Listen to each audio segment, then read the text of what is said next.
Vous êtes sur la Pan-African Média 1. Merci de nous rester fidèles. Très heureux de vous retrouver pour ce nouveau numéro de votre émission Génération News. L'émission qui prend à cœur toutes les problématiques liées à la jeunesse, mais également qui concourt au développement sur le plan intellectuel, voire culturel de cette jeunesse qui représente l'avenir de ce magnifique continent qui est évidemment le nôtre. Vous connaissez le procédé de l'émission, scindé en deux parties. La première partie, mes invités et moi, nous allons philosopher en parlant d'attente et de patience. Est-ce possible d'attendre sans patienter ou de patienter sans attendre? Vous en saurez un peu plus en première partie d'émission. En deuxième et dernière partie d'émission, nous allons parler de l'aide, le fait évidemment de solliciter une personne par rapport à une situation bien précise. Évidemment, ce procédé est jugé parfois difficile par certaines personnes en lien lieu et place des préjugés. Pourquoi? Vous en saurez évidemment un peu plus en fin d'émission avec mes invités du jour. Ils sont là sur ce plateau Génération News. Ezekiel, vous êtes étudiant en gestion de ressources humaines. Merci d'être de nôtre aujourd'hui sur le plateau de Génération News. Merci encore, Régis. Et nous avons également un autre habitué, Edwin, vous êtes diplômé en droit des affaires. Merci en tout cas d'être de nôtre sur ce plateau de Génération News. C'est moi, Régis. Et on termine la phase de présentation avec notre ami Fabre, étudiant en journalisme et communication. Toujours un réel plaisir de te recevoir sur ce plateau de Génération News. Plaisir partagé, Régis. Les amis, nous allons philosopher. J'ai pris goût un petit peu avec cette thématique-là en préparant l'émission un petit peu parce que je sais qu'on va sortir un petit peu de l'ordinaire. On va voyager un petit peu, mais tout en laissant l'esprit et le corps sur ce plateau de Génération News. On parle évidemment de patienter et attendre. Edwin, je me tourne vers toi pour démarrer cette première thématique. Définition des mots-clés déjà, l'attente et la patience. Et pourquoi aujourd'hui on a tendance à assimiler les deux? Bon, moi je veux dire que pour les définir simplement, on peut les associer. C'est-à-dire les deux sont des attitudes ou du moins des postures qui consistent à émettre des réserves, si on peut le dire ainsi, avant de se prononcer vis-à-vis d'une situation. Raison pour laquelle on a tendance à les lier. Mais après, tout dépend des contextes et des situations. Il y a des situations où il peut y avoir similitude, il y a des situations aussi où il peut y avoir divergence entre ces deux notions. Justement, c'est là un peu la complexité de la thématique, mais surtout de ces deux notions, Fabre, parce que dans une équation assez simple, est-ce qu'on peut réellement avoir ces aptitudes de patience et d'attente? Est-ce que vraiment, parce que tout à l'heure Edwin parlait du fait que dans certaines situations, on peut facilement associer ces deux termes ou les dissocier, selon toi, pourquoi c'est aussi complexe? Alors, à mon avis, c'est aussi complexe simplement parce qu'il peut arriver qu'on les confonde. D'accord. Alors que les deux ne se ressemblent absolument pas. D'accord. Voilà, donc, déjà, on ne peut être patient sans attendre. Et on peut attendre sans être patient. D'accord. Donc, il y a quand même une certaine nuance à ce niveau. Voilà. D'accord, mais quand on parle de patience, ça renvoie à quoi concrètement? C'est vrai qu'on nous a parlé d'un état d'esprit, mais ça renvoie concrètement à quoi cette patience-là? En général, quand on va vers des proches solliciter une aide ou bien demander de l'argent, on a tendance à nous dire il faut être patient ou bien il faut attendre. En général, on se dit bon, je peux attendre, mais la patience, ça va être un peu compliqué. Est-ce que vraiment on arrive à aller au bout de cette notion-là, de ces aptitudes-là? Alors déjà, ce qu'on doit savoir, c'est quoi? C'est que l'attente est inclue dans la patience. D'accord. Donc, quand on parle de patience, logiquement, on parle aussi d'attente. Ouais. Mais cela ne signifie pas, cela n'a pas pour sens que quelqu'un qui est dans l'attente, dans l'attente est forcément quelqu'un de patient. Ouais. Voilà un peu. D'accord, évidemment, c'est vrai que la notion, l'équation de mon cher Ezekiel, l'équation de Fabre, c'est qu'on peut être patient, on peut être dans la patience pour attendre, mais on ne peut pas être dans l'attente pour être patient. C'est un peu ça l'équation, on va bien se perdre, j'ai l'impression, dans les notions, mais on va essayer de rester concentré un petit peu. Oui, à quel moment, justement, on ne peut pas associer les deux, selon toi? Dans quel genre de situation? Parce que Edwin disait que ça dépend des situations. Lesquelles, selon toi? Bon, je vais prendre un exemple simple. Un exemple que l'on pourra tous comprendre. Lorsqu'on va dans un restaurant, on fait une commande d'un menu, on est assis en train d'attendre. Mais parfois, les personnes qui se mettent à attendre, au fond d'eux, sont en train de bouder. Ce n'est pas un signe de patience. Ouais. Parce que être patient, c'est rester calme.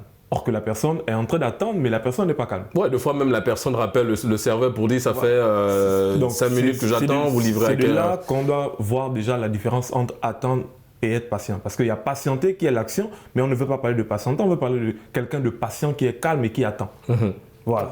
Oui, Donc, oui, allez-y. Donc là, on peut parler de l'attitude en fait. C'est-à-dire, c'est l'attitude d'un individu en situation d'attente.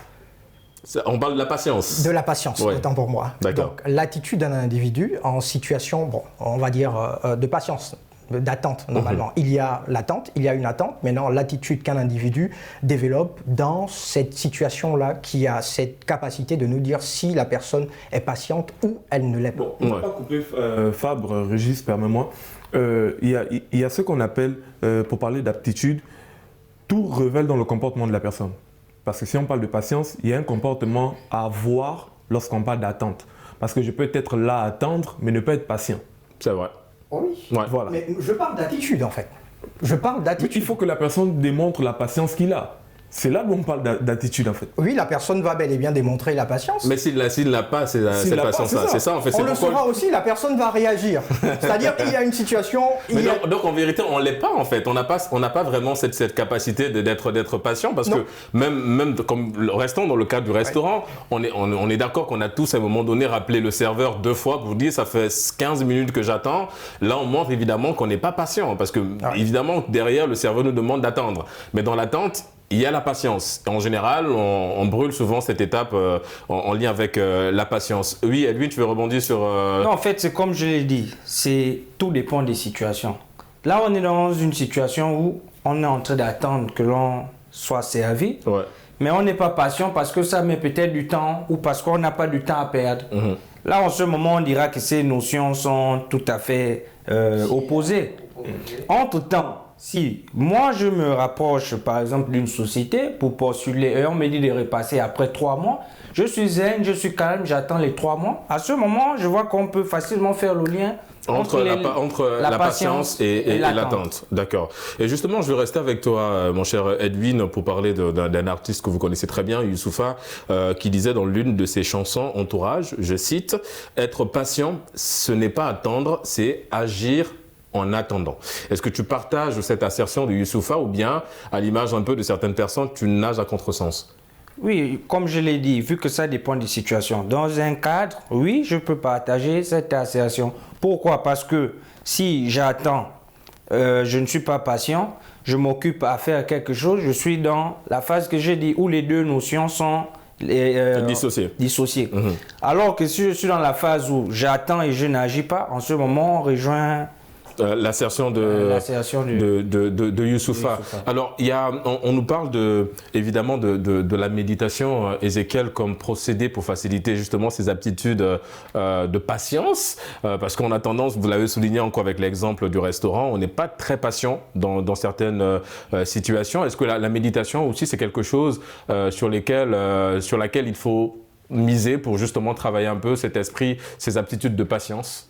Bon, si ça peut être un canal pour focaliser la patience de quelqu'un, je me dis, on peut miser sur ça, mais parfois tout révèle du comportement de la personne. D'accord. C'est-à-dire qu'il y a des gens qui font des méditations, mais qui, au sorti de là, n'évoluent pas. Parce que la patience, c'est un comportement que l'on a en soi.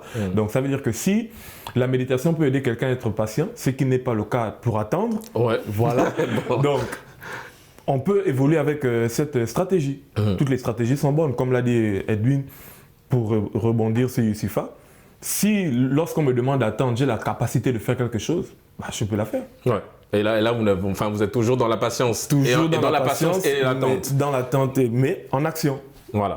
Ouais, non, parce qu'en fait, on a une notion d'attente dans le sens où on se dit, vu que c'est dans 3 mois, ça va, je peux rester à la maison à regarder de la télé et tout ça parce qu'on m'a dit dans 3 mois, donc je suis en train de patienter ou je suis en train d'attendre, et Youssoupha nous dit, non, à défaut de rester à la maison, trouve quelque chose. Donc c'est agir en attendant de... Pour rebondir sur ce que tu dis, Régis, pendant que ça me revient, je peux être patient, mais tout en étant dans l'action, dans le sens où pendant les vacances, on est patient en attendant la rentrée scolaire. Ouais. Nous sommes en attente.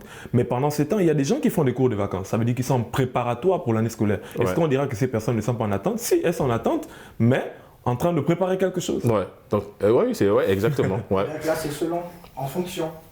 des situations. Non, mais c'est comme Edwin a souligné, ça dépend de la situation. Ça dépend de la situation. Edwin, revenons un peu dans le cadre, dans le cercle familial, et on va aller plus loin un petit peu dans les traditions. Est-ce que ce sont des valeurs qu'on arrivait facilement à inculquer? Est-ce qu'aujourd'hui, avec l'oppression du capitalisme et tout ça, est-ce que de ce que tu observes, est-ce qu'il y a encore cette notion de patience et d'attente aujourd'hui? Je pense que ça devient très très difficile. Parce que comme on le dit, tout vient à point à celui qui sait attendre. Ouais. Donc, avant... Et même là encore, on est dans la patience. En fait, quelque part, on nous demande d'être patient. Oui, justement. D'accord. En fait, avant, on nous entraînait à toutes ces choses-là. Tout ne se faisait pas de manière instantanée. Toute chose avait une période. Parce que ça participait à un certain équilibre. Par exemple, la cueillette, on ne cueillait pas certains fruits n'importe quel moment. On laissait le temps de mûrir normalement. Exactement, ouais. Le poisson aussi, par exemple, pour ceux qui ont fait la pêche comme moi, il y avait une période précise pour pêcher. Lorsqu'on pêchait, il y avait des poissons qu'on interdisait de pêcher à telle période parce qu'il fallait les laisser se reproduire, ainsi de suite. Pareil pour ceux qui ont fait de la chasse. Il y avait des périodes où la chasse était formellement interdite parce qu'il fallait laisser les espèces autant de se reproduire. Et tout. Donc, ce sont là des valeurs qui, malheureusement, tendent à disparaître, comme tu l'as dit, avec la pression du capitalisme, avec le mélange des cultures, ainsi de suite. Fabre, est-ce que l'avènement des réseaux sociaux aussi a participé un petit peu à on va dire, à la disparition, si on peut le dire ainsi, de ces aptitudes-là qu'on avait jadis, la patience et l'attente. Parce que les réseaux sociaux, quand même, aujourd'hui, nous miroitent une vie où les gens ne sont plus, évidemment, dans l'attente. On veut tout de suite réaliser certaines choses pour ressembler à X ou avoir tout de suite ce qu'on peut attendre, ce qu'on peut avoir dans l'attente. Alors, je crois que les réseaux sociaux ont énormément participé. Pourquoi? Parce que sur les réseaux sociaux, tu as l'impression que tout s'obtient du tic au tac. C'est-à-dire on ne fournit quasiment pas d'efforts. Quelqu'un que tu n'as certainement pas vu pendant un certain moment réapparaît avec, on va dire, une voiture luxueuse. Tu n'as pas connaissance de l'origine. Peut-être qu'il a su patienter. Non, peut-être pas aussi. D'accord. Peut-être pas aussi. Parce que les réseaux sociaux, c'est le virtuel. Et en même temps, on nous donne de croire que tout s'obtient aussi facilement. À chaque fois que tu es sur Internet, tu scrolles, tu te rends compte que là-bas, la vie, elle va tellement vite. Tout est fait vraiment dans des brefs délais. Et à ce moment, on ne trouve plus raison de patienter. Parce que tu te dis que tu as cette possibilité-là d'obtenir des choses aussi facilement. Donc les réseaux sociaux participent énormément. Oui, Ezekiel, tu voulais rebondir sur un point Bon, pour revenir sur le cas des réseaux sociaux, je vais peut-être aller dans le même sens que lui. Les réseaux sociaux sont aujourd'hui comme un moyen de destruction sur un côté, parce qu'il y a aussi le bon côté des réseaux sociaux. Évidemment. Ce serait méchant de notre part de diaboliser. Mais je me dis, si quelqu'un est patient, quel que soit ce qu'il verra sur les réseaux sociaux, il gardera sa nature de patient. Voilà, c'est juste ce que je voulais. Oui, mais c'est un peu difficile aujourd'hui quand même. En fait, c'est beaucoup plus ça, la complexité évidemment même de la thématique, c'est qu'en fait, parce que la thématique c'est être patient, est-ce attendre? Parce que ça, on nous a toujours dit ça, même quand tu vas vers tes parents, Edwin qui va dire, bah, écoute, là j'ai besoin de tel sou pour acheter un document, on va dire oui, mais il faut attendre, il faut être patient. Mais au finish, en fait, on ne peut pas, parce que lui, il subit une pression de l'école où il doit absolument avoir le document, s'il doit passer des examens, mais on a tendance à vraiment nous emmener à nous dire, bah, c'est la même chose. Quand on te demande d'être patient, il faut attendre. Quand on demande d'attendre, il faut être patient. Or, parfois, comme vous l'avez souligné, c'est parfois difficile d'avoir les deux en même temps dans certaines situations. Edwin, je reviens vers toi pour parler justement un petit peu de l'attente. Est-ce que lorsqu'on est dans une situation d'attente, est-ce que quelque part aussi, on se fixe une deadline? Par exemple, revenons sur le cas du boulot, on vous a dit vous revenez dans 3 mois. Est-ce que tout de suite tu te dis, bon, si dans les 3 mois, j'ai pas reçu l'appel, je passe à autre chose? Est-ce que c'est important parfois dans cette situation d'attente de se fixer des deadlines? Mais justement, pourquoi? Parce que les choses vont tellement vite. Nous sommes dans un monde de plus en plus dynamique. Et même que parfois, on anticipe déjà les choses. C'est-à-dire, aujourd'hui, si je postule, je ne vais pas me mettre à postuler à un seul endroit. Et sachant que cet endroit m'a dit de revenir dans 3 mois, ils peuvent me contacter comme ne pas me contacter. Je vais étendre, on va dire quoi, Ma chances. recherche, oui, mes chances, je vais élargir mon champ. D'où la citation de Youssoufa, agir en attendant. Tout à fait. D'accord. Pourquoi? Parce que je me dis que certes, on m'a donné une confirmation de passer après 3 mois, mais après 3 mois, ça peut ne pas être favorable finalement. Je peux trouver mieux, meilleure offre. Donc pourquoi rester là juste attendre? Autant anticiper pour ne pas être surpris par les événements futurs. Ouais, Fabre, est-ce que dans justement cette notion-là, il n'y a pas une option de challenge? C'est-à-dire, je m'explique, c'est-à-dire quand on te demande évidemment de patienter, à partir du moment où, comme Ézéchiel l'a souligné, si tu n'as pas ces aptitudes de patience, en fait, tu vas être submergé par des émotions de se dire, ok, je ne vais pas attendre, à l'image d'Edwin, je vais chercher, je vais me débrouiller pour trouver quelque chose pour subvenir à mes besoins. Est-ce que quelque part, il n'y a pas une notion de challenge? Est-ce que ça ne nous pousse pas quelque part à sortir un peu de notre zone de confort, au-delà d'être dans l'aptitude attentiste? Ah oui, quand on se rend compte que la personne qui vous a demandé de patienter met énormément de temps, naturellement, en vous, vous vous sentez d'abord frustré. Ouais. Et cette frustration-là peut vous conduire à poser un certain nombre d'actions, notamment se lever un bon matin et de décider de prendre des choses en main. Et à ce moment, on comprend que ça crée en soi une forme de révolte.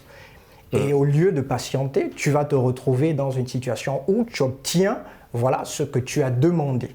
Voilà, dans ce cas, on peut bel et bien dire que ça peut bel et bien conduire à une forme de bonne révolte. Le dépassement de soi, en fait. Voilà. Mais est-ce que c'est une situation que tu as déjà vécue personnellement? Oui.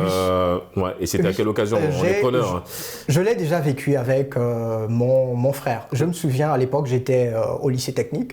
Et donc, je faisais une discipline que je ne comprenais pas bien. Donc, qu'est-ce qui se passait avec mon grand frère? Il me disait, bon, écoute, il y a une table là, tu te mets là, tu commences à faire l'exercice et ensuite, quand je viens, je vais corriger les exercices. Mais je dis, mais je ne comprends pas. Je commence par où? Il me dit, ben, tu attends, moi, je m'en vais jouer au football. J'ai dit, bon, ok, il n'y a pas de souci. Alors, qu'est-ce que j'ai fait? Je suis allé voir quelqu'un, j'ai bossé sur la matière, j'ai bossé jusqu'à ce que je ne l'appelais plus. Ouais. Et évidemment, donc là, ça t'a poussé oui, justement. Ça m'a rendu également indépendant. Voilà, indépendant. Donc aujourd'hui, même pas aujourd'hui, il y a quelques années, quand je me mettais encore à travailler cette discipline-là, c'était tranquille. J'avais plus besoin d'aide. Alors les psychologues disent évidemment pour travailler cette faculté, parce que tout le monde n'est pas patient, et ça on l'a vu, on a parlé évidemment de ce monde avec le capitalisme, toutes les situations qui viennent un petit peu parasiter notre vie. Les psychologues parlent évidemment un petit peu de l'impact, le rôle des parents dans le fait évidemment de transmettre ces aptitudes-là. Pour revenir un petit peu, quel pourrait être évidemment le rôle, eh bien l'impact des parents? Est-ce que par exemple, toi Ézéchiel, avec papa ou avec maman, il y avait toujours évidemment cette phrase-là des parents qui sortaient en te demandant d'être patient, de cultiver de la patience, de cultiver évidemment de l'attente, ou bien c'est des notions avec lesquelles tu as eu à grandir, mais en le découvrant autrement qu'avec une communication parentale? Bon, pour commencer avec les parents, il faudrait que les parents, parce qu'on est là aussi pour ça. Pour sensibiliser aussi. Il faudrait que les parents aient l'habitude de dire aux enfants d'être patients. Parce qu'on grandit avec ça. Je me rappelle, j'avais un ami, lui, chez lui, on lui disait simplement que bon, toi, tu vas jamais rien faire, tu vas jamais. Donc, il a grandi avec ça. Et pour lui, chaque fois que tu discutes avec lui, il a un complexe d'infériorité. Il n'est pas né comme ça, mais c'est ce qu'il a entendu en fait. Il faudrait que les parents aient l'habitude de dire aux enfants, je n'ai pas aujourd'hui, mais patiente, demain tu auras. Ça veut dire que quand la personne grandira, elle aura cette connaissance de se dire que j'ai pas eu mon téléphone aujourd'hui, mais peut-être je l'aurai demain, j'ai déposé un CV, on va pas peut-être m'appeler dans 1 mois, mais je vais patienter jusqu'à ce que j'ai l'appel ou encore le retour, mais en fait. Et parfois les parents n'ont pas cette habitude-là, on est juste dans le laisser aller, et puis c'est la rue qui nous éduque aujourd'hui, là, qu'on le veuille pas, il y a les réseaux sociaux qui éduquent, et puis il y a la nature elle-même qui nous éduque à sa façon, en fait. Ouais, qui conditionne... Pour revenir à ce qu'on disait, par exemple, quand on parlait des réseaux sociaux, les réseaux sociaux nous éduquent à ne pas attendre. Donc ça veut dire que je me lève, comme disait Fab, je me lève un matin, je vois mon frère a un véhicule, c'est que je peux aussi avoir un véhicule si je... Sans connaître, Voilà, sans connaître comment il a fait pour... Sans processus, rien. Ouais. Et puis voilà, après ça, on enlève la patience en nous et puis on veut avoir automatiquement quelque chose qui n'est même pas à notre portée. Ouais. Il y a évidemment un autre écrivain aussi, Albert Camus, qui parlait justement, quand il évoquait l'attente, il disait qu'en fait, la réussite ne dépend pas de la patience, mais plutôt de l'attente, mon cher Edwin. Et prenons le cas, par exemple, des études. Ouais, évidemment que ça ne dépend pas de la patience, mais de l'attente. Ou pas du tout. Non, moi je pense que c'est le contraire. C'est le contraire. Loin de moi l'idée de vouloir remettre en cause les propos. La citation d'Albert Camus. Albert Camus, parce Ouais. que c'est quand même Albert Citation Camus. dans son ouvrage L'envers et l'endroit, hein, Oui. au passage. Pourquoi? Parce que je me dis que l'attente, oui, on peut attendre combien de temps? Mais est-ce que si on attend, cela nous garantit de parvenir à un résultat? Mais aujourd'hui tu es diplômé, mais ça a été quoi, 3 années d'études? Oui. Donc il y a eu de l'attente quand même dans ce processus-là. Supposons ceux qui vont juste plus loin, en master, 8 ans, 8 années d'études, il y a de l'attente aussi dans Oui, ça. mais est-ce que dans ce cas-là, ça va nous renvoyer encore dans ce qui fait en sorte que ce débat tire un peu de long en large? C'est-à-dire que, est-ce que oui, j'ai fait 3 ans d'études, j'ai fait 4 ans, j'ai fait 5 ans. Est-ce que c'était plus de l'attente ou plutôt de la patience? Ouais. Est-ce que je ne me suis pas dit que, bon, au bout de ces 3 ans, au bout de ces 5 ans, au bout de ces 10 ans et que sais-je encore, je verrai la lumière au bout du tunnel?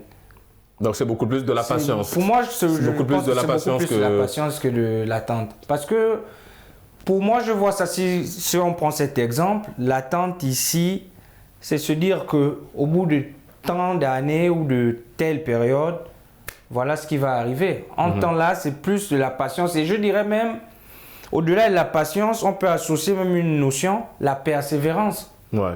C'est parce que j'ai persévéré que j'y suis arrivé en fait. Pas parce que j'ai croisé les bras en attendant. Ouais, évidemment, donc oui Ezekiel, tu es d'accord avec lui, avec notre ami Edwin, c'est beaucoup plus de la patience que de l'attente. C'est de la patience parce que hier j'en parlais même sur mes réseaux, je disais que ce que je vois en Master 2, si vraiment c'était pas parce que au pays on t'appelle tel l'ingénieur, on pouvait laisser, mais ça c'est une forme de patience en fait. Ouais. Parce que je me dis bon, je patiente, j'endure la douleur et je me dis bon, comme il disait, à la fin, il y a 7 jours. Il y a de la lumière, Voilà. il y a de la lumière Au bout du tunnel. Au bout du tunnel, effectivement. Mon cher Fabre, par rapport à la thématique, en lien avec évidemment cette jeunesse qu'on représente sur ce plateau et dans cette émission Génération News, est-ce que tu trouves aujourd'hui que les jeunes sont patients ou bien savent attendre?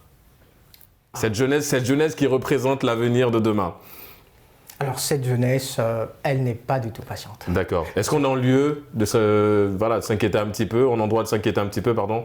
On le devrait. D'accord. On devrait vraiment s'inquiéter parce que quand on voit l'allure où les choses se déroulent, on se rend compte qu'il y a vraiment à s'inquiéter. Il n'y a qu'à observer des jeunes fonctionner. Il n'y a qu'à observer les actions et les réactions. Tout de suite, on comprend qu'on a affaire à une jeunesse qui veut tout avoir maintenant dans les brefs délais. Une jeunesse qui a quasiment oublié, on va dire, l'effort. Ouais. Qui ne connaît plus, qui ne comprend même plus ce que signifie l'effort. Une jeunesse qui veut à tout prix avoir tout maintenant. Ouais. Et ça se construit avec la patience ou avec l'attente? L'effort. L'effort, c'est plutôt, je dirais, avec l'attente. Avec l'attente et pas avec la patience. Je dirais plutôt avec l'attente. Edwin est partagé. Je dirais. Moi, je pense que c'est avec La patience. la patience. D'accord. Pourquoi? Parce que c'est parce qu'on est patient, justement, qu'on se dit qu'on fait des efforts. Parce qu'on peut attendre, c'est comme on l'a dit, on peut attendre et au bout du compte se lasser ou décliner la chose. Finalement, Pour moi, la patience rejoint la persévérance. D'accord. Quand quelqu'un est patient, il est persévérant. Parce qu'il s'est dit, j'ai pas encore la chose, mais je continue à faire pour avoir la chose tout en restant calme. Donc c'est pas l'attente en fait, c'est pas de l'attente. C'est de la patience. Et la persévérance, Oui, c'est de la persévérance. Évidemment. Oui, Fabre. On peut, excusez-moi, on peut par exemple revenir à la citation d'Albert Camus. Voilà. Ouais. Albert Camus. Ça par contre, moi je vois l'attente que la patience. Pourquoi l'attente? Quand il parle de réussir. Oui, quand il parle de réussite, oui. La réussite dépend de... Oui. Bon, il faut comprendre aussi que le manque de patience entraîne des dommages collatéraux. Mais ça, on le voit beaucoup chez des jeunes aujourd'hui qui vont un petit peu dans le des... manque de patience entraîne des dommages collatéraux, tant sur le plan physique, physiologique, tout ce qui termine par... Voilà. Par tout ce qui termine... Voilà. Parce qu'on peut persévérer dans l'attente. Hein. Oui, mais c'est ce qui est souligné. On peut persévérer dans l'attente. On peut persévérer dans l'attente. Ouais. Mais le plus important, c'est avoir les deux notions. Voilà. Je pense que oui, on peut persévérer dans l'attente, mais toujours est-il qu'on finira toujours par tomber dans ce qu'on ne veut pas. C'est la patience. Évidemment, les amis, évidemment, ça c'était une thématique très philosophique. On va marquer une courte pause, on va respirer un petit peu et on se retrouve dans une poignée de minutes pour la deuxième et dernière partie de l'émission. On parlera de l'aide. À tout de suite.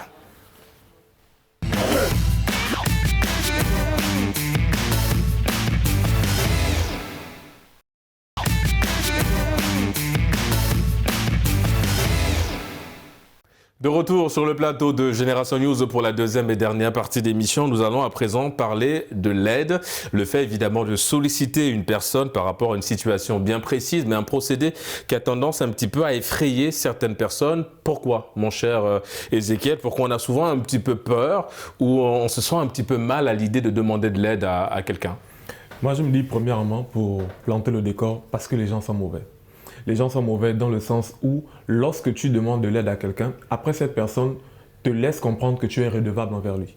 Dans quel sens? Dans le sens où, si une personne m'est venue en aide quand j'avais besoin, il faudrait automatiquement et systématiquement que je vienne aussi en aide à cette personne. Or que parfois, on se sent en difficulté, on n'a pas peut-être les mêmes moyens que la personne, mais comme tu es redevable envers la personne, il te faut automatiquement que tu viennes en aide à cette personne. Parce que parfois, l'aide ne signifie pas forcément le retour. Tu peux m'aider et je ne suis pas obligé de t'aider en retour. Ouais, d'accord. Donc en fait, si je comprends bien, le problème, c'est au niveau de cette forme de dette morale, Edwin. C'est ce qui empêche ou bien freine certaines personnes à l'idée d'aller demander, solliciter de l'aide. Oui, justement, parce que moi, je parle toujours, on va dire, de l'organisation traditionnelle africaine. En réalité, en Afrique, ce type de problème ne se posait pas. Pourquoi? Parce qu'on a toujours fonctionné en communauté. Exactement. Comme je le disais à quelqu'un ce matin, moi j'ai grandi dans des familles où c'était difficile de connaître qui est mon père ou qui est ma mère. Parce que comme on m'appelle au quartier, je suis l'enfant du peuple. Pourquoi? Parce que partout où je pars, je suis chez moi. Mais qu'est-ce qui se passe aujourd'hui justement? On a perdu ce sens de la communauté, on s'est individualisé.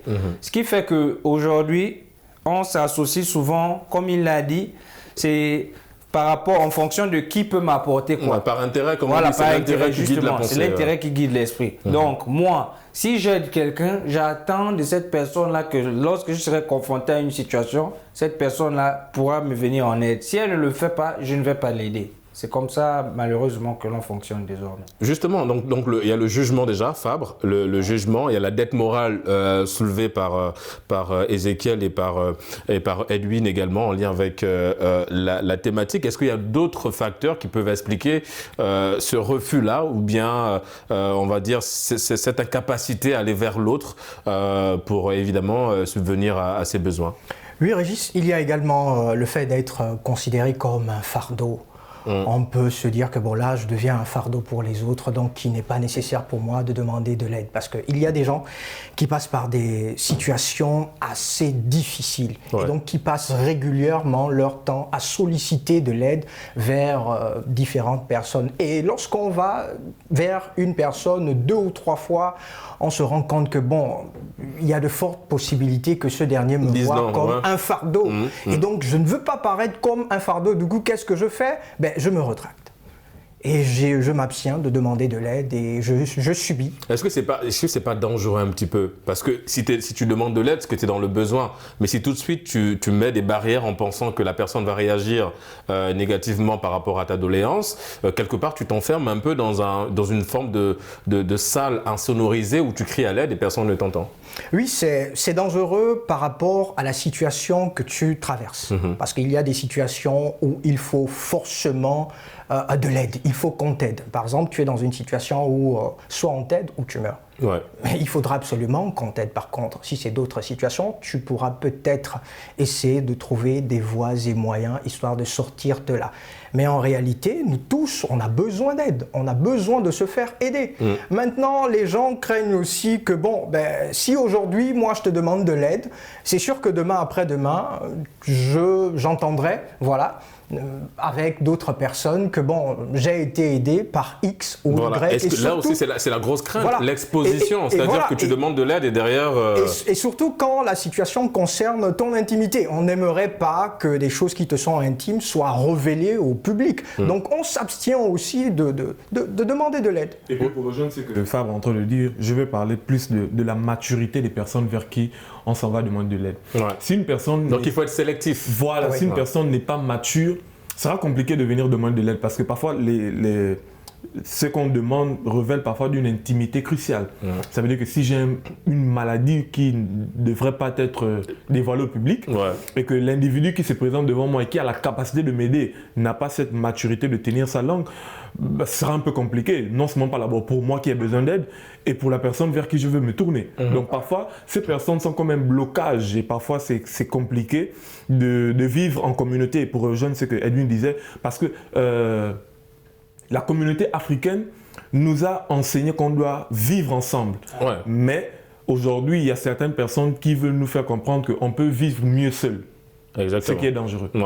Évidemment. Et vous avez souligné évidemment tous ces points. Edwin, on va peut-être revenir sur l'exposition ou la surexposition aussi, en lien évidemment avec les réseaux sociaux. Vous voyez un petit peu, en général, quand quelqu'un fait un don ou un geste très généreux, et c'est toujours filmé. Et en fait, on se dit, mais quand on veut aider une personne, on n'expose pas la personne qui est dans le besoin. Comment comprendre aujourd'hui qu'il y a des gens qui prennent plaisir à nourrir leur ego en fonction de la souffrance des autres? Malheureusement, c'est la société dans laquelle nous vivons et c'est les réseaux sociaux. Je ne saurais l'expliquer, mais le constat est là et il est triste. Pourquoi? Parce que on vit désormais du regard des autres. Ça, il faut le savoir. Malheureusement, aujourd'hui, on vit du regard des autres. Et au niveau des réseaux sociaux, il y a comme cette guerre-là en ce moment de celui qui est plus suivi. C'est ce qui nous pousse un peu à adopter des attitudes comme ça. Sinon, je ne vois pas en quoi est-ce que quelqu'un souffre, il est en difficulté. Je peux l'aider dans l'anonymat. Je vais d'abord me mettre à filmer cette personne. Il y a cette exposition-là aussi. Il y a aussi autre chose, c'est qu'il y en a qui se nourrissent de cette précarité-là pour se faire des sous. Ça aussi, il faut le dire. Parce que le plus souvent, lorsqu'on va faire un don à des personnes qui sont en difficulté, on filme ce don, on est suivi par des gens. Il peut y avoir d'autres personnes qui vont se sentir touchées et vont peut-être cotiser à hauteur de ce qu'ils peuvent et vous remettre pour que vous puissiez pérenniser la chose. Mais malheureusement, vous ne l'avez pas fait. Pour aider ces gens-là, c'est parce que vous avez visé justement la situation de précarité pour avoir gain de cause. Est-ce que quelque part aussi, Fabre, il n'y a pas l'éducation de nos parents? Rappelez-vous, les amis, nos parents nous disaient souvent il ne faut pas demander. On nous évitait souvent, on nous interdisait de demander ou de l'argent ou demander autre chose à quelqu'un. Donc on grandit quelque part avec cette notion-là, avec cette leçon de vie aussi de nos parents qui nous demandent de ne pas demander, permettez la répétition. Est-ce que quelque part, ça aussi, ça nous a pas un petit peu conditionné dans le fait qu'on se sent peut-être bien seul et qu'on peut s'en sortir seul, même quand la situation est jugée gravissime? On nous interdisait, certes, de ne pas demander, mais on ne nous a jamais interdit de ne pas vivre en communauté. Je crois qu'en Afrique, on est habitué à vivre en communauté, même si aujourd'hui, on a comme cette impression qu'il y a de nombreuses valeurs qui ont disparu, voilà un peu. Mais de manière simple, voilà, quand on a un besoin, on fait part à quelqu'un, afin d'espérer que ce dernier puisse trouver une solution qui nous permettra de sortir de là. D'accord. Après, ça dépend de l'aide aussi. En général, on est beaucoup plus en train d'aller vers certaines personnes quand c'est une aide qui ne nécessite pas de l'argent. On est d'accord? Parce qu'en général, quand c'est de l'argent, les gens sont un petit peu réfractaires, mon cher Ezekiel. Donc, ça dépend aussi de la nature de l'aide. Bon, oui, ça dépend de la nature de l'aide parce qu'il y a des gens qui vont parfois au-delà ou encore qui ont ce qu'on appelle de l'abus de confiance. Parce que si des gens aussi n'arrivent plus à aider, il faut qu'on en parle. Si des gens n'arrivent plus à aider, c'est parce qu'ils ont eu beaucoup d'abus de confiance. Je vais venir vers toi, j'ai dit, bon, Edwin, voilà, j'ai besoin d'une somme d'argent et je vais te rendre. Voilà, et après, le temps passe. Et après, bon, on se dit, bon, si une autre personne vient, même si la personne ne demande pas un prêt, même si c'est juste une aide, et la personne se retrouve vraiment dans le besoin, je me dis bon. Ouais, il y a déjà une jurisprudence en fait, voilà, il y a un précédent déjà. Pareils, Quoi. Mais on est là aussi pour sensibiliser, de dire aux gens de ne pas regrouper tout le monde dans un même bateau. Il y a des gens qui sont différents, il y a des gens qui ont vraiment besoin d'aide, mais qui peut-être n'ont pas besoin d'être filmés ou n'ont pas besoin d'être catégorisés dans le sens où on va prendre de l'ampleur par rapport à leur situation, comme disait Edwin, pour parler des orphelinats. Il y a peut-être 3 mois en arrière, un orphelinat ici à Dakar, ils ont interdit concrètement que l'on filme les enfants qui étaient à l'intérieur. Et j'ai aimé parce qu'il faut protéger l'image de ces personnes qui ont besoin d'aide. Ouais. Voilà. Ouais, mais aujourd'hui, c'est vraiment tout le contraire. Hein. Aujourd'hui, si j'aide Edwin, bah, tout le quartier doit savoir que j'ai aidé Edwin. Est-ce que c'est ça aussi aujourd'hui qui crée un petit peu les tensions au sein même de nos familles, hein, au sein même de la société? Parfois, le fait d'aider une personne, ça peut causer des situations difficiles au sein même d'une famille. Ça peut même dissocier la famille. On va se dire, bon, Edwin, moi je suis venu voir, le monsieur pour qu'il m'aide un petit peu, il m'a dit non, et il y a une même personne de la famille qui allait voir Edwin, et tout de suite il a mis la main à la poche, donc il y a une sorte de préférence qui s'installe dans la famille. Comment aujourd'hui arriver à casser ou bien à stopper un peu ce virus qui a tendance à miner, on va le dire ainsi, les familles et le continent de façon générale, parce que c'est partout malheureusement. Il faut revenir simplement à ce que je disais aux fondamentaux, c'est-à-dire le système de communauté à l'africaine, qui consiste à quoi? Qui consiste à faire en sorte que lorsqu'on a un problème, parce que là aussi, il y a aussi un point dans nos familles qu'il est important de relever, c'est que on a des parents qui travaillent, ils sont peut-être à 4 ou 5, mais on va toujours vers celui vers qui on estime qu'il y a plus pour solliciter. Mais il faut comprendre que lui, à un moment, il s'épuise. Alors que si tous les 5, même si vous estimez ne pas avoir les mêmes moyens que lui, vous mettez la main à la poche, comme disait mon grand-père, un peu, ça fait beaucoup. Et à chaque fois qu'on va chez la même personne, la personne finit par faire quoi? Par dire qu'il n'y a pas que moi, il faut aussi aller voir les autres. Et là, on dira que cette personne. Oui, ou en général, on centralise le problème. Voilà. Et par exemple, si dans la famille, Fabre a un petit souci, il faut qu'il aille en France pour terminer ses études, on pose le problème. À tous les membres de la famille, et la famille va se dire ok, bon, tous ceux qui travaillent, voilà. Chacun donne ce qu'il peut donner, 5 francs, 10 francs, 20 francs, etc., etc. Et ça fait quelque chose. Mais qu'est-ce qui se passe aujourd'hui? On va aller soumettre le problème à, par exemple, l'oncle qui est ministre, et tout le monde va vers lui. Mais à un moment donné, ce monsieur s'épuise. Et les autres, qu'est-ce qu'ils font? Ils savent qu'ils travaillent aussi, mais ils se disent que c'est lui qui a plus de moyens, donc c'est à lui de faire. Mais finalement, on tombe dans quoi? On tombe dans ce que tu es en train de révéler, en fait. Ouais, on peut également se retrouver dans des situations où, au sein de la famille, tout le monde n'a pas cette possibilité-là de travail. Vous retrouvez une seule personne qui travaille dans une famille de 10 gosses. Oui, mais du coup, on fait quoi? On reste sur celui qui travaille ou bien on va société? Là, à ce moment, celui qui travaille, s'il a les moyens, je le disais lors d'une précédente émission, il doit tout faire pour faire en sorte que ces derniers-là soient autonomes. Parce que son travail n'est pas garanti, il faut le savoir. Il peut le perdre. Et s'il le perd, on fait comment? Retour à la case départ. Ouais. Effectivement, donc c'est apprendre à pêcher. Voilà, donc c'est un peu ça. C'est-à-dire qu'on doit répartir vers le système de communauté, depuis les villages, dans les familles, etc. etc. C'est-à-dire apprendre à comprendre que si l'autre a un problème aujourd'hui, ce problème peut m'arriver demain. Donc si je peux l'aider, autant l'aider, parce qu'on ne sait pas de quoi demain sera fait. Oui, Ezekiel, tu parlais tout à l'heure du côté sélectif. Ça voudrait dire quoi? Est-ce que toi, par exemple, tu es plus à l'aise à l'idée de solliciter de l'aide avec un ami ou solliciter de l'aide auprès des membres de ta famille? Bon, tout va de pair parce qu'un ami aujourd'hui peut être un frère et puis voilà, vice-versa. Mais je suis plus sélectif dans le sens où je me dis, tout va de mon image. Comme on parlait d'image, par exemple, des personnes qui sont dans le besoin, parce que si je suis dans le besoin, j'ai aussi une image. Ça veut dire que je peux venir demander un service sans que Fab ne m'ait rendu le service, commence déjà à aller dire que, vous voyez là, bon, il y a Ezekiel qui, par exemple, étudiant, il n'a pas l'argent pour payer ses études. Donc, ça veut dire que même sans avoir rendu le service, l'image a déjà été gâtée. Ouais. Et s'il y a quelque chose qu'on ne peut pas réparer dans la vie, c'est l'image et le témoignage. C'est pourquoi il faut parler de sélectivité en fait. Parce que si on n'est pas sélectif, ce sera un peu compliqué parce que... Oui, mais est-ce que tu l'es aussi en fonction de la situation? Si par exemple c'est une situation financière, est-ce que tu sollicites celui que tu estimes qui gagne beaucoup plus ou bien tu sollicites tout le monde? L'objectif c'est d'avoir un petit peu ces 10 000 francs, supposons que tu as besoin de 10 000 francs. Ma réponse elle est claire, hein. C'est l'intérêt qui guide l'esprit. Donc on voit celui que tu estimes qui gagne plus. L'intérêt guide l'esprit. Oui, mais Edwin, est-ce que aussi dans le fait de demander de l'aide, est-ce qu'on se met souvent à la place de celui qui aide? Parce qu'en général, lorsque, évidemment, si moi tu viens me solliciter, je t'apporte cette aide-là, et si demain tu me réponds pas favorablement dans le sens où, bah, écoute, Régis, j'ai besoin de 10 000 francs, je te rends dans 2 semaines, et moi, mes 10 000 francs, j'en ai besoin, et au finish, je n'ai aucun retour de toi, est-ce qu'on pense à moi derrière, qui a eu à faire un sacrifice? Parce que ce que les gens oublient en général, c'est que quand tu aides une personne, tu fais un sacrifice, tu te prives de beaucoup de choses. Et on oublie souvent la personne qui vient en aide. Justement, on devrait penser à cette personne. Raison pour laquelle je disais que si on prend le cas de certaines familles où il y a 5 membres qui travaillent, mais c'est celui qu'on estime qui a le salaire le plus élevé, qui doit tout prendre. Mais on ne pense pas à lui.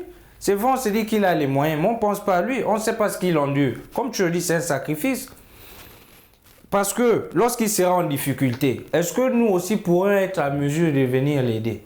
C'est là le problème. Et je pense que c'est là aussi beaucoup hésitent parfois à venir en aide. On doit se mettre en tête que si l'autre m'a aidé, justement comme tu le dis, il s'est sacrifié. Donc, s'il a besoin d'aide aussi, peut-être c'est vrai, je n'ai pas les moyens il m'a donné 1 million, je suis payé à 150 000. Je ne peux pas, s'il a besoin d'1 million, lui donner aussi 1 million. Ouais. Mais je peux peut-être lui donner 20 000 ou 30 000. C'est déjà ça. Mais est-ce que l'aide est forcément a besoin d'être identique sur certains plans? Si tu as donné 1 million, tu peux venir en aide à la personne autrement. Non, mais c'est ce que je dis. Qu'il ne faut pas se dire que parce qu'il m'a aidé à hauteur de 1 million, moi aussi je dois impérativement le faire. D'accord. Il faut au moins l'aider parce que ces 20 000 francs, comme je le dis, peuvent servir à quelque chose. Ezekiel? Moi, je voulais rebondir sur ce que Edwin disait en parlant d'affaiblir la personne qui est peut-être élevée. Moi, je me dis, il y a aussi un problème de reconnaissance. Voilà. Les personnes n'aident plus aussi parce qu'ils n'ont pas trouvé de la reconnaissance vers les personnes qu'ils ont aidées. C'est vrai. Parfois, tu fais un sacrifice, tu donnes 10 000 à quelqu'un et en retour, tu n'as même pas le merci. Hein. La personne en général, tu n'as même pas le merci. Sacrifice. Et donc, il faudrait qu'on apprenne à être reconnaissant si on veut aussi que les personnes nous viennent en aide. Et puis, il y a ce qu'on appelle la gestion de relations humaines. Voilà, j'aimerais rebondir dessus. Aujourd'hui, les gens ne sont plus relationnels. Voilà, pas peut-être parce que je fais ça à l'école, mais les gens ne sont plus relationnels. Ça veut dire que tu ne peux pas venir demander de l'aide à quelqu'un vers qui tu es impoli. C'est vrai. C'est impossible. Tu peux pas venir demander de l'aide à quelqu'un que tu ne salues pas. Je vais prendre un exemple pour nous qui sommes à l'étranger. On a des colocataires qui ne disent pas bonjour. Mais lorsqu'il y a un problème dans la maison, ces colocataires ont quand même le courage de venir te dire, bon, Ezekiel, j'ai besoin de ça. Mais même bonjour, tu ne me dis pas, je ne peux pas t'aider. C'est vrai. Même si on me dit que je suis mauvais, mais il faut qu'on t'apprenne les bonnes manières. Voilà. Moi, je suis d'accord sur cet argumentaire-là de notre ami Ezekiel. Oui, parce que c'est ça, on nous dit souvent que si tu veux, quand t'aides, apprends à aider l'autre aussi en général, parce qu'on ne donne que ce qu'on a reçu. Donc, quelque part aussi, il faut aller dans ce sens-là. Et c'est vrai que très peu de personnes aujourd'hui versent un petit peu dans le relationnel. Edwin parlait du caractère un peu individuel des gens aujourd'hui. Chacun veut être dans sa petite zone de confort, mais on oublie que lorsqu'on va vers l'autre, il faudra avoir les aptitudes, voilà, qu'il va falloir mettre en avant pour faciliter l'aide. Alors, on parle évidemment de l'aide aussi, il y a un côté un peu sombre de ça, on a parlé de l'abus de confiance, mais on parle parfois de manipulation. Est-ce que tu partages cet avis? Est-ce que les gens qui demandent de l'aide sont d'excellents manipulateurs? Parfois, hein, on va pas généraliser, parfois. Toutes les personnes qui demandent de l'aide n'ont pas forcément besoin d'aide. D'accord, donc il y a de la manipulation. Oui, il y a de la manipulation, oui. Il vient avec l'aspect de quelqu'un qui est triste, quelqu'un qui est en souffrance, alors qu'en réalité, il te demande simplement parce qu'il veut, par exemple, faire une fête. Ouais. Quelqu'un comme ça, il n'a pas besoin d'aide puisqu'il veut faire une fête. Est-ce que quand on va solliciter de l'aide, est-ce qu'il faut donner le bon motif? Parce qu'on a l'impression parfois, si on donne le bon motif, si tu vas voir Edwin pour dire Edwin, j'ai besoin de 100 000 pour organiser une fête. Oui, c'est en lien avec quoi? Non, j'ai juste envie de m'amuser. Tu sais que Edwin va se dire non, mais tu n'as pas besoin de dépenser 100 000 pour faire une fête. Mais si tu vas avec l'aspect, écoute, là, ça va pas, je dois faire les examens médicaux et tout. Là, je pense que si tu joues sur des émotions, là, il y a beaucoup plus, donc quelque part... ouais. C'est quand même important d'apporter des précisions. Parce que si on voit une aide comme de l'argent, ben, ça sort de la poche de quelqu'un. C'est la sueur de son front. Donc moi, j'aimerais savoir ce que tu feras avec mon argent. Donc quand tu viens me voir, et au moins, c'est-à-dire en tête de me dire, de me donner une raison. Tu n'es pas obligé d'aller dans tous les détails. Ouais. Mais essaie au moins de me dire ce que tu aimerais faire avec l'argent que tu me demandes. Parce que tu peux me demander de l'argent pour aller faire une fête. Et moi, je ne peux pas te donner de l'argent si tu veux faire une fête. Parce que je crois qu'il y a plus important à faire. Ouais, bon, ça c'est évidemment, ça c'est toi qui va, enfin celui qui aide, qui va être dans cette posture. Oui, Ezekiel. Je voulais rebondir sur ce qu'il disait en parlant de confiance. Moi, je me dis le manque d'honnêteté enlève la confiance dans le cœur de quelqu'un. Si on vient vers une personne, on vient demander de l'aide et que l'on ment à cette personne, tôt ou tard, cette personne sera au courant. Et lorsqu'on aura maintenant une véritable difficulté, cette personne ne pourra pas nous aider. Donc ça veut dire que notre manque d'honnêteté est un blocage pour nous. Oui. Voilà. Comme tu disais tout à l'heure, il faut être vrai quand on décide d'aller solliciter. Moi, j'aimerais rebondir sur la manipulation. Il faut voir la manipulation des deux côtés. Aussi bien de celui qui sollicite que celui qui aide aussi. Ouais. Parce que celui qui aide aussi, derrière cette aide, peut vous manipuler. Parce que, comme on l'a dit, vous venez solliciter de l'aide pour, je ne sais pas moi, un problème de santé par exemple. Lui, il visait par exemple vos terrains. Donc derrière, après, ça vous fait du chantage. Bon, tu sais, je t'ai remis 1 million la dernière fois pour te soigner. Est-ce que tu es en mesure de me rendre ces 1 million? Bon, comme tu n'es pas en mesure de me rendre ces 1 million, tu vas me donner cette portion de terre. Mais c'est réellement de l'aide. Parce que à partir du moment où c'est conditionné, c'est plus... Quand on regarde ce qu'il disait, c'est de la manipulation. C'est de la manipulation. C'est comme un abus d'autorité. Parce que là, la personne est inférieure à toi parce qu'elle se sent comme... Tu profites de la situation. Voilà. Ouais, elle est dans le besoin, donc elle est vulnérable. Voilà. Comme celui qui demande aussi ou qui sollicite peut aussi profiter d'une situation qui peut être réelle par exemple, mais en abuser. Mais d'où la nécessité de choisir les personnes à qui on demande de l'aide. De la sélection. Voilà. C'est très important. D'être sélectif en fait par rapport à ça. On a tendance à se tourner vers les parents. Pourquoi, Ezekiel? Les parents sont plus sensibles à la souffrance à nos souffrances ou bien pourquoi on a toujours cette facilité à se tourner vers les... Je dirais oui parce que on va dire quoi, un parent a toujours le souci attentive à ce que son enfant réclame. Par contre, les individus extérieurs n'ont pas le même ressenti que les parents. C'est pourquoi la plupart des personnes, le premier réflexe, c'est d'abord de se tourner vers les géniteurs. Encore, on va élargir tout ce qui est parents, oncles, tantes. Oui, parce que Edwin disait que c'est l'enfant du quartier, l'enfant du village. Il n'a pas de parents. Peuple, il demandait à tout le monde. Mais même parfois aussi, il y a des parents aussi qui sont aussi des manipulateurs. Voilà. Oui. Mais Edwin, est-ce que ça t'est déjà arrivé lorsqu'une personne vient vers toi solliciter ton aide et supposons sur le plan financier, et tu as les moyens d'aider cette personne-là, mais derrière tu verses dans le refus? Oui, ça m'est arrivé dernièrement. C'est assez triste comme situation, il faut le dire. J'ai un petit frère qui malheureusement prendre de la drogue. Et donc, à chaque fois qu'il vient me solliciter, ou il me sollicitait avant, je ne savais trop qu'est-ce qu'il faisait de cet argent-là. Et lorsque je m'en suis rendu compte, je lui ai dit, pour ton bien, il faudrait plus que je te donne des sous. Parce qu'à chaque fois que je te donne des sous, tu vas prendre des substances et je ne sais pas. Oui, mais ça, c'est ce que les gens oublient parfois. C'est qu'en fait, lorsqu'on refuse d'aider une personne, on a toujours pensé que le fait de dire non, c'était mal poli. Non. Or, le fait de dire non, en fait, il n'y a qu'à voir. Lorsque tu dis non à quelqu'un, tu ne te sens pas bien. Tu as l'impression d'avoir fait quelque chose de mal. Ça, c'est si la personne nécessite vraiment cette aide. Mais pour l'exemple que je viens de prendre, pour moi, je fais du bien à la personne. Oui, mais pour la personne, c'est l'inverse. Moi, je dis parfois, il faut dire non aux gens pour qu'ils apprennent à prendre leurs responsabilités. Voilà. Parfois, non est souvent important dans notre vie. Parce que si on te dit tout le temps oui, il y a des moments où tu te diras, bon, je peux tout avoir, pas avec moi, mais au travers des gens. Or que dans la vie, c'est chacun se bat pour son lendemain, chacun se bat pour son devenir. Ouais, évidemment. L'aide aujourd'hui, est-ce que tu as l'impression que c'était vraiment quelque chose de très généreux, le fait de venir en aide à certaines personnes est-ce que tu as l'impression qu'aujourd'hui, avec l'avènement de tout ce qu'on a cité aujourd'hui, l'aide tend à disparaître au profit justement de l'intérêt? Ah ouais.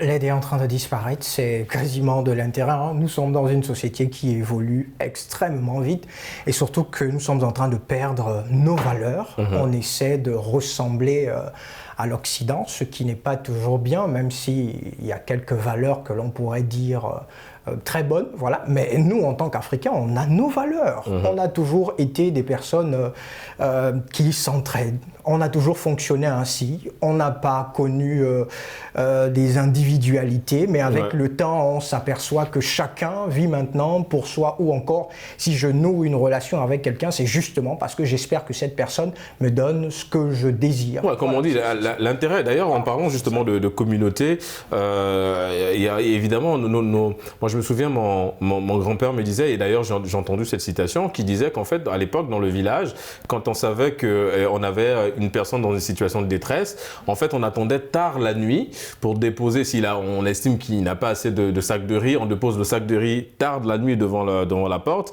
et quand il se réveille le matin, il va forcément se dire, c'est un membre du village qui m'est venu en aide, du coup, il va sourire à tout le monde, il va dire bonjour à tout le monde, dans l'espoir de remercier le bienfaiteur. Donc, je pense que c'est exactement un petit peu ces notions qu'il va falloir développer aujourd'hui. Aider, c'est bien, c'est une excellente chose de venir en aide, mais malheureusement, cette qualité-là, beaucoup de personnes l'ont transformée en défaut, en ayant évidemment ces aptitudes des manipulateurs ou de manipulation. Les amis, nous sommes arrivés au terme de cette émission. On fait un tour de table vite fait, histoire de saluer des personnes avant de clore cette émission. Ézéchiel, une personne à saluer. Tu veux demander de l'aide à une personne? Non, c'est dit merci pour l'invitation et saluer toute la famille Shango, comme d'habitude, ils le savent. Et puis voilà, merci encore pour l'invitation. D'accord. Edwin? Oui, moi je salue ma grand-mère et ma petite soeur qui me regardent depuis la France. Oui, mais il faut citer les noms. Maman Bonheur et ma petite soeur aînée. Et voilà, donc voilà, il y a un moment bonheur déjà à Fabre. Justement, ce bonheur-là, tu veux le partager avec une personne Oui. Alors, je le partagerai avec ma famille, donc la famille Marocco, et avec Ningon Ruth Marie. D'accord, les amis. En tout cas, merci d'avoir participé à cette émission. On se donne rendez-vous samedi prochain pour d'autres thématiques aussi complexes, liées évidemment à la jeunesse. Et d'ici là, n'oubliez pas, quoi qu'il arrive et quoi qu'il advienne, gardez le sourire en compagnie de nos programmes.